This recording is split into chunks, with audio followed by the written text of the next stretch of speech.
네, 오늘은 그리스도인의 세계관이라는 그런 토픽으로 말씀을 저희가 살펴보려고 합니다. 세계관, 월드뷰라고 그렇게 이야기하죠. 이 세계관은 어떤 구체적인 그런 관점에서 세상을 바라보는 것을 말합니다. 이 세계관은 현실을 이해하는 각 개인의 또 방법이라고도 우리가 정의를 내릴 수 있습니다. 사람들이 가지고 있는 세계관은 삶 가운데 날마다 결정을 내리는 데 있어서 영향을 끼치고 또 많은 경우에는 삶의 기초가 되기 때문에 대단히 중요합니다. 제가 한 가지 예를 들어드리겠습니다. 교회에 들어오실 때 만약에 그 교회 뒤에 있는 안내석 테이블에 예쁜 사과 바구니가 있다고 그렇게 생각을 한번 해보시기 바랍니다. 그런 상상을 한번 해보시기 바랍니다. 안내석 테이블에 예쁜 사과 바구니가 있습니다. 미술 쪽이나 사진 쪽에 관심이 있으신 분들은 들어오실 때 아마 사진을 찍든지 또 그것을 만져보시든지 하실 것입니다.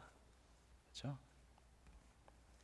그리고 과일 가게나 어떤 비즈니스를 하시는 분들은 저렇게 예쁜 사과는 가격으로 이 정도 되겠다, 한 20-30불 되겠다라고 아마 그 바스켓을 보시면서 그렇게 생각하실 것입니다. 교회에 오는 순진한 어린아이들은 그 예쁜 사과를 보고 맛있겠다 생각하면서 하나를 꺼내서 그냥 먹을 수도 있을 것입니다. 그리고 과일에 저같이 알러지가 있는 사람은 이 사과에는 아예 관심이 없을 것입니다. 그저 똑같은 사과인데 이 보는 사람에 따라서 다른 생각을 하게 되고 또 다른 행동을 취하게 됩니다. 이것은 이 세계관이 또는 인생관이 얼마나 중요하고 우리에게 영향을 얼마나 크게 끼치는가를 잘 보여주는 그런 예입니다. 모든 사람이 이 땅에서 살아갈 때 어떤 세계관을 가지고 살아가느냐, 어떤 인생관을 가지고 살아가냐에 따라서 삶의 방향과 삶의 모습이 많이 달라집니다. 잘못된 세계관을 가지면 이상한 데로 빠져서 벗어나지 못합니다. 그래서 이 바른 세계관을 갖는 것이 굉장히 중요합니다. 우리가 어떤 상황을 어떻게 보느냐 하는 것은 이 전체적으로 세상을 어떻게 보느냐에 따라서 크게 영향을 받을 수가 있습니다. 그리스도인이든지 그리스도인이 아니든지 이 모든 세계관은 최소한 중요한 이런 세 가지 질문을 다루고 있습니다. 첫 번째 질문은 우리는 어디로부터 왔는가? 우리의 기원에 관한 그런 질문입니다. 두 번째 질문은 우리는 왜 여기 있는가? 우리의 존재에 관한 그런 질문입니다. 그리고 세 번째는 우리는 어디로 가는가? 우리의 종말에 관한 그런 질문입니다. 이러한 질문들을 보면 우리가 이 세계관이라고 할 때는 실천적인 측면이 강조되고 있는 것을 우리는 알 수 있습니다. 이론이라기보다는 삶을 강조합니다. 이 세상에는 이러한 질문에 나름대로 답을 주는 여러 가지 세계관이 있습니다. 하지만 하나님의 은혜로 구원받은 우리 그리스도인들은 성경이 가르치는 세계관, 성경이 가르치는 그런 인생관을 가지고 살아가야 합니다. 성경에서 가르치는 세계관, 성경에서 가르치는 그 인생관은 하나님 중심입니다. 그렇죠? 모든 것에 하나님 중심, 또 모든 것에 복음 중심입니다. 처음부터 끝까지 하나님께서 주인이 되셔서 모든 것을 주장하신다는 것이 성경에서 가르쳐 주는 그런 세계관입니다.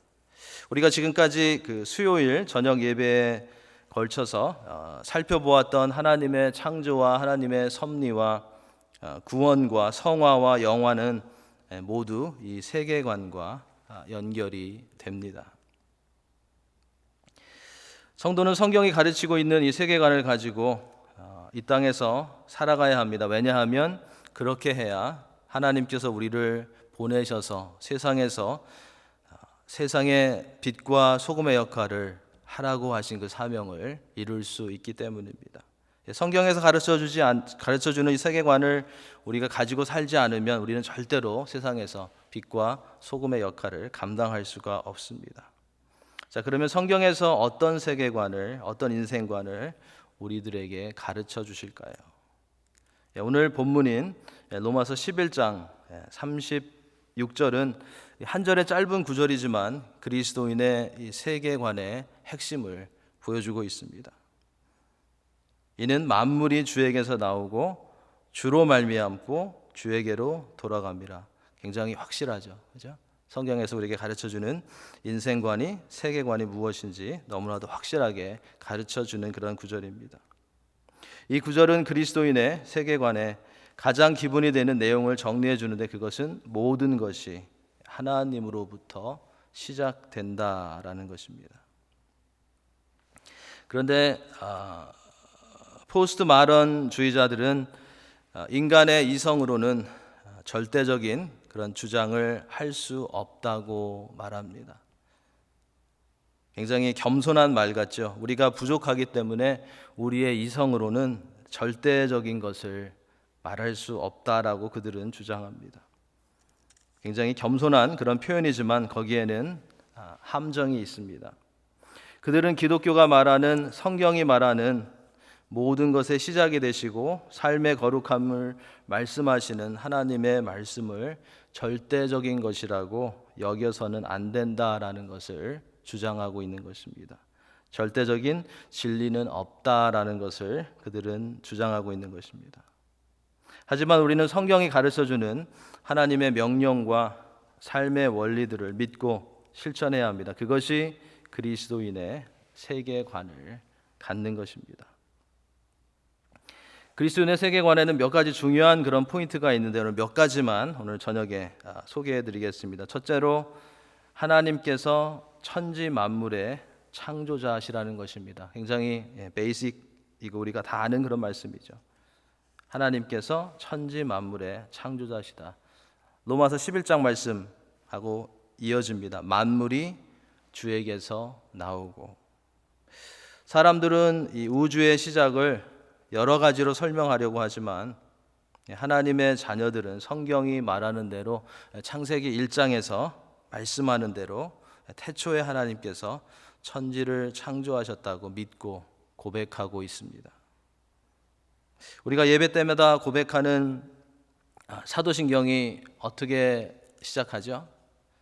전능하사 천지를 만드신 하나님 아버지를 내가 믿사오며, 그죠? 거기에서도 나오죠. 그죠? 천지를 만드신 하나님 아버지를 내가 믿사오며, 이것이 만물이 주에게서 나온다는 우리의 세계관의 기초가 되는, 성경의 기초가 되는 그러한 신앙 고백입니다. 시편 33편 6절과 9절 말씀을 보면 이런 말씀이 있습니다. 여호와의 말씀으로 하늘이 지음이 되었으며 그 만상을 그의 입기운으로 이루었도다. 그가 말씀하심에 이루어졌으며 명령하심에 견고히 섰도다. 요한계시록 4장 11절에서는요 24장로들이 하늘에서 하나님께 엎드려 경배하면서 이러한 고백을 합니다.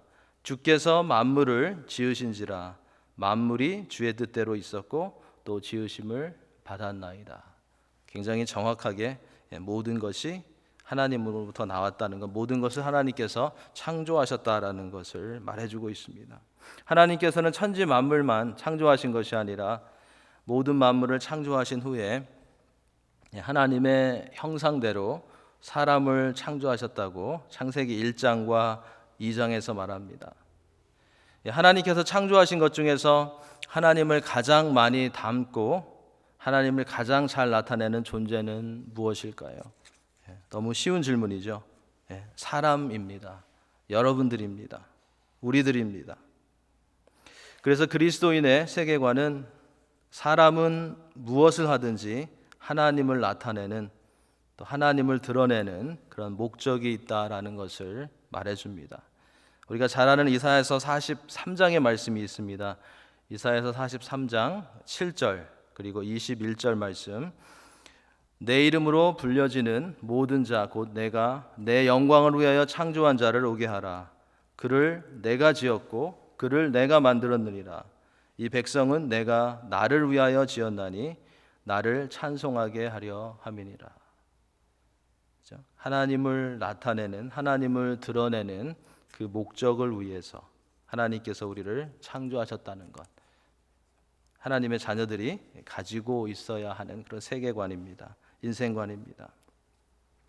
오래전부터 계속 반복되는 이 갈등이지만 이 파블릭 스쿨에서는 우주가 또 사람이 그냥 자연적으로 생겼다고 가르칩니다. 그리고 그냥 서로를 위해서 존재한다고 그렇게 말합니다. 얼마 전에 저희 집에 큰아이가 학교에서 사람의 그 뇌에 있는 T셀이라는 T셀 그룹에 대해서 배웠던 것 같습니다. 요즘 아이들은요, 이 어릴 때부터 그 수준 높은 것을 배워가지고요, 무시하면 큰일 납니다. 그렇죠? T셀, 브레인에 대해서 배운 것 같아요. 우리가 코비드 백신을 여러 번 맞았는데 우리 그 브레인의 T셀은요, 그것을 기억했다가, 우리 장로님들 잘 아시겠지만 그것을 기억했다가 몸 어느 곳에 그런 바이러스가 들어오면 금방 인식하고 맞서서 싸우게 합니다. 하나님께서 그렇게 우리 브레인을, 그 셀들을 그렇게 정말 잘 만드셨어요. 이렇게 사람의 몸이 기가 막히게 창조되었는데 성경적으로 표현하면 신묘막측하게 창조되었는데 그냥 생겼다고 하니까 저희 아이가 답답했던 것 같아요. 그래서 학교에 갔다 오더니 그런 걸 배웠다고 하면서 다들 바보들이다 라고 이야기하더라고요. 너무 답답해서. 그래서 제가 생각하기에 교회 주일학교에서 선생님들이 잘 가르쳤구나, 주일학교에서 잘 배웠구나 라는 그런 생각을 했습니다. 하나님께서는 사람과 우주를 만드시고 창조의 질서를 정해 놓으셨습니다. 이것이 그리스도인들이 첫 번째로 확실히 붙들고 있어야 하는 그런 세계관입니다. 요즘 일반 세계에서나 또 기독교 세계에서 계속 다루어지고 있는 그런 이슈 중에 하나가 동성애와 트랜스젠더에 관한 것입니다. 하나님께서는 분명히 남자와 여자를 창조하셨다고 말씀하고 있습니다. 창세기 1장 27절, 하나님이 자기 형상 곧 하나님의 형상대로 사람을 창조하시되 남자와 여자를 창조하시고, 그리고 한 남자와 한 여자가 부부가 된다고 말씀하셨습니다.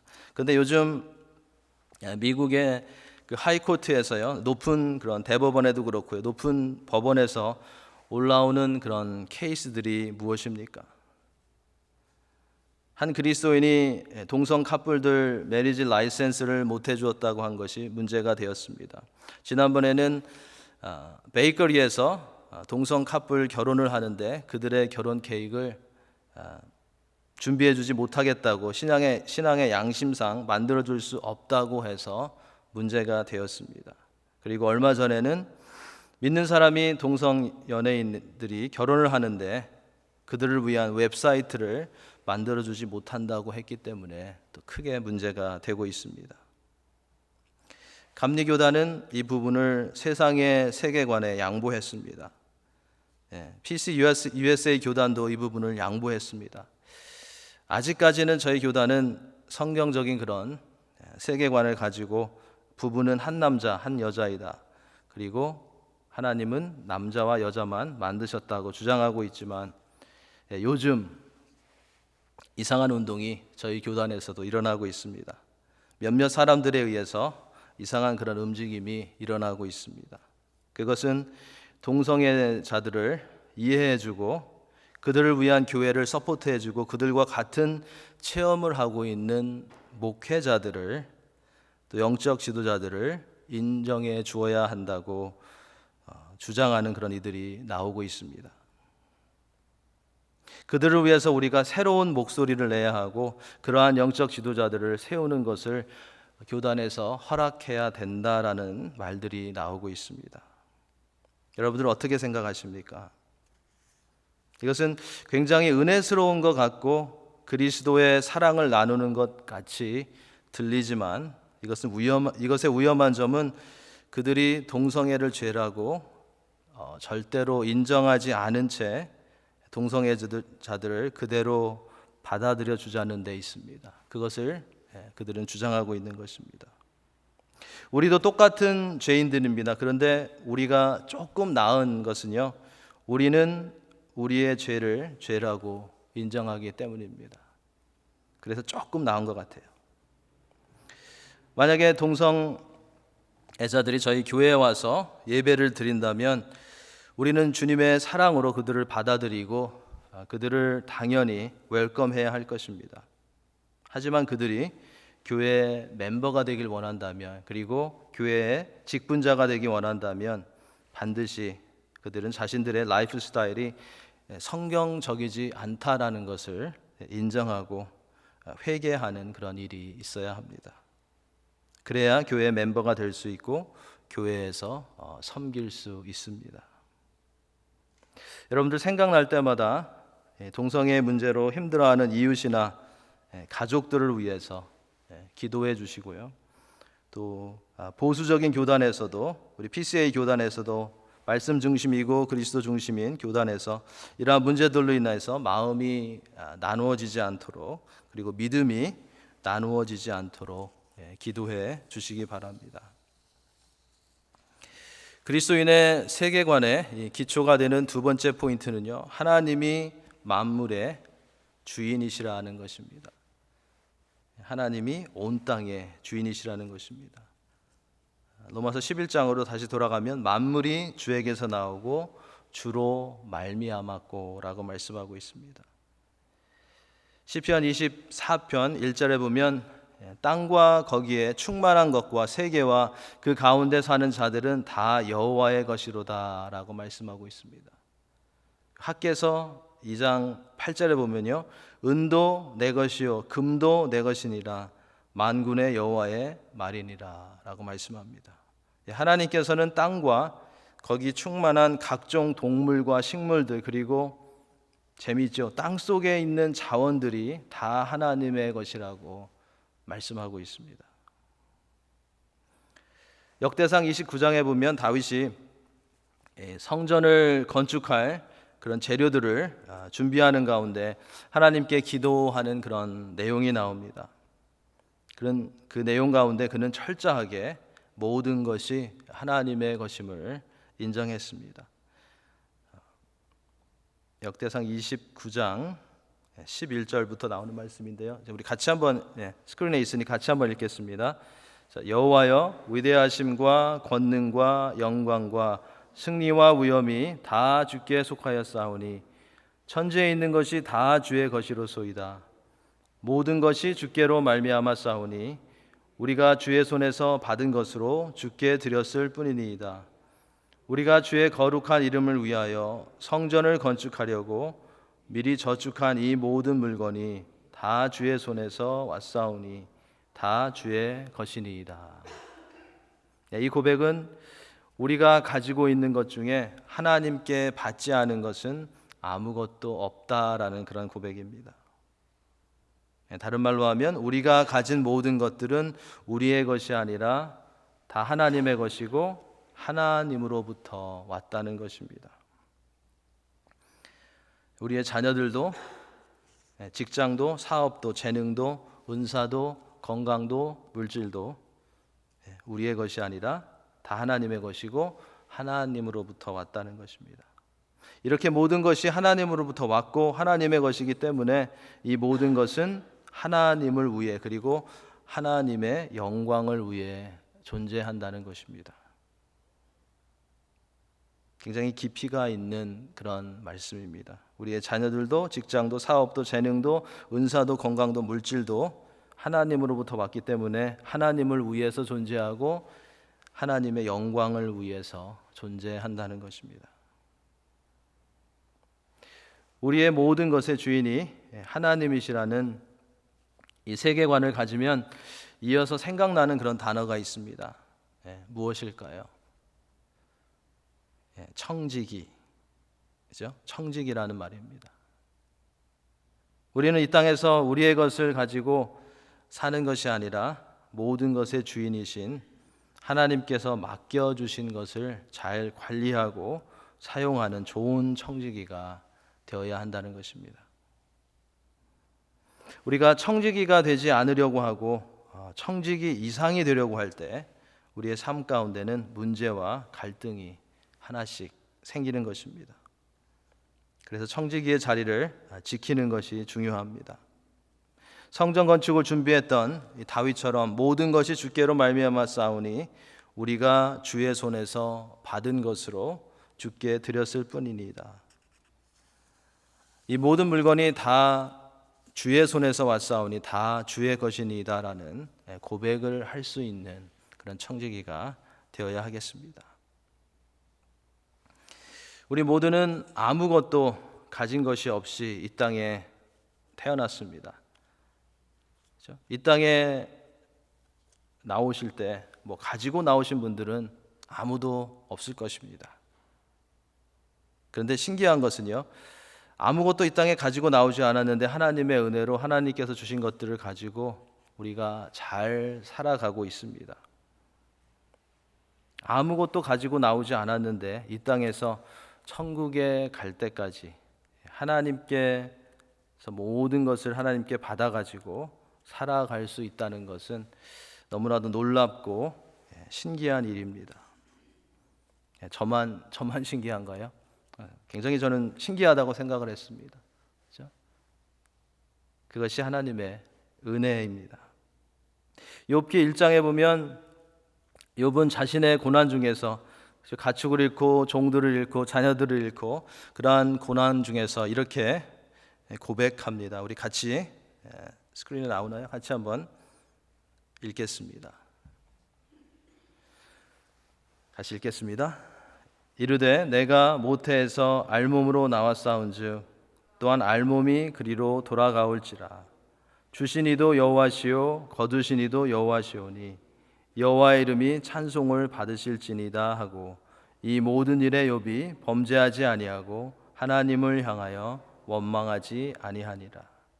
자, 이것이 그리스도인이 가지고 있어야 하는 모든 것의 주인이 하나님이시라는 그런 세계관인 것입니다. 그리스도인의 세계관의 기초가 되는 세 번째 포인트는요, 하나님께서 만물을, 하나님께서 모든 것을 통치하신다라는 것입니다. 저희가 몇 주 전에 생각해 본 탑픽을 사용한다면 하나님께서 만물을 섭리하신다라는 것입니다. 하나님께서는 하나님께서 창조하신 모든 만물을 보존하시고 통치하셔서 모든 것들이 협력하여서 하나님이 계획하신 그런 목적대로 나아가게 하십니다. 물론 하나님께서는 이 세상에 어떤 만물들보다도 하나님의 자녀들을, 우리들을 가장 사랑하시며 우리에게 가장 관심을 가지고 계시고 세상에 일어나는 모든 것이 합력하여서 하나님의 자녀들에게 유익이 되도록 하나님께서는 일하십니다. 우리가 이러한 하나님의 통치를 조금 더 넓게 생각해 보면 하나님께서는 우리 개인뿐만 아니라 나라들도 통치하십니다. 천지를 지으시고 다스리시는 하나님께서는 충분히 세상의 나라들과 그 가운데 일어나는 모든 일들, 그런 역사들을 이끄실 수 있는 그런 분이십니다. 다니엘서에서는 이러한 하나님께서 나라와 통치자들을 다스리신다라는 그런 말씀을 강조하고 있습니다. 다니엘서 4장 17절 말씀, 그리고 다니엘서 2장 21절 말씀 우리 함께 읽겠습니다. 지극히 높으신 이가 사람의 나라를 다스리시며 자기의 뜻대로 그것을 누구에게든지 주시며 또 지극히 천하를 그 위에 세우시는 줄을 사람들이 알게 함이라. 그는 때와 계절을 바꾸시며 왕들을 패하시고 왕들을 세우시며 지혜자에게 지혜를 주시고 총명한 자에게 지식을 주시는도다. 하나님께서 이렇게 나라들을 세우기도 하시고 징계하기도 하시고 멸망시키기도 하시고 세상의 왕들을 패하기도 하시고 세우기도 하시기 때문에 우리는 조국을 위해서 기도해야 하고요. 또 우리가 살고 있는 미국 땅을 위해서 기도해야 하고요. 또 특별히 이 러시아와 우크라이나 사태를 위해서 우리는 기도해야 합니다.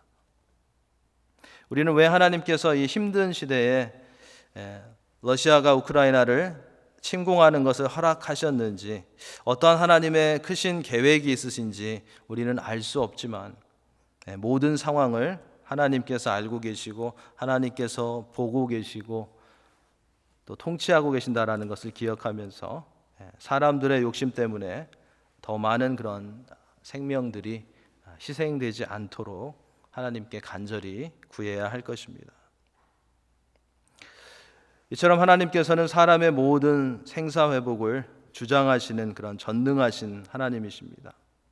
세상의 나라와 통치자들과 역사와 모든 것을 다스리시는 그런 하나님이십니다. 그러므로 우리는 높으시고 위대하신 하나님의 선하신 뜻을 믿고 어떤 상황에서도 두려워하지 않으며 하나님을 전적으로 신뢰할 수 있는 그런 성도가 되어야 하겠습니다. 오늘은 그리스도인의 세계관에 대해서, 인생관에 대해서 살펴보았습니다.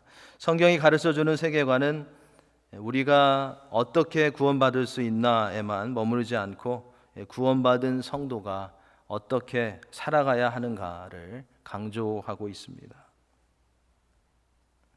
하나님의 말씀은 모든 역사의 시작부터 끝까지 하나님께서 주장하시며 그 역사의 최종 목표는 죄에서 속량함을 받아서 영원한 하늘나라로 들어가는 것임을 가르쳐주고 있습니다. 그래서 우리의 세계관의 최종 목표는 천국이 되어야 하는 것입니다. 천국의 소망을 두고 하나님의 세밀하신 그런 섭리와 인도하심을 믿고 인내하며 이 땅에서 말씀 위에 서서 앞으로 전진해 나가야 하는 것입니다. 이 세상은 하나님께서 창조하셨고 하나님께서 만물을 주장하고 계시고 하나님께서 모든 역사를 진행시켜 가고 계십니다. 이 역사는 하나님에 의해서 시작되었고 하나님의 섭리 아래 진행되고 있고 이제 하나님에 의해서 끝을 맺게 될 것입니다. 결국 하나님께서 계획하신 대로 마무리되어서 하나님의 뜻이 온전히 이루어질 것입니다. 하나님의 계획과 통치에 대한 그런 확신과 소망이 있는 그런 성도들은 이 땅에서 일어나는 모든 일들 가운데 두려워하지 않으며 하나님의 도우심과 하나님의 인도하심으로 인내하면서 주님 오실 때까지 승리하게 될 것입니다. 이러한 하나님을, 복음을, 예수 그리스도를 중심으로 한 세계관 또 인생관을 항상 가지고 살아가심으로 세상에서 소금과 빛의 역할을 잘 감당하시고 역사의 주인이신 그리고 역사의 주인공이신 하나님을 나타내시는 성도님들의 삶이 다 되시기를 예수님의 이름으로 간절히 축원합니다. 기도하시겠습니다.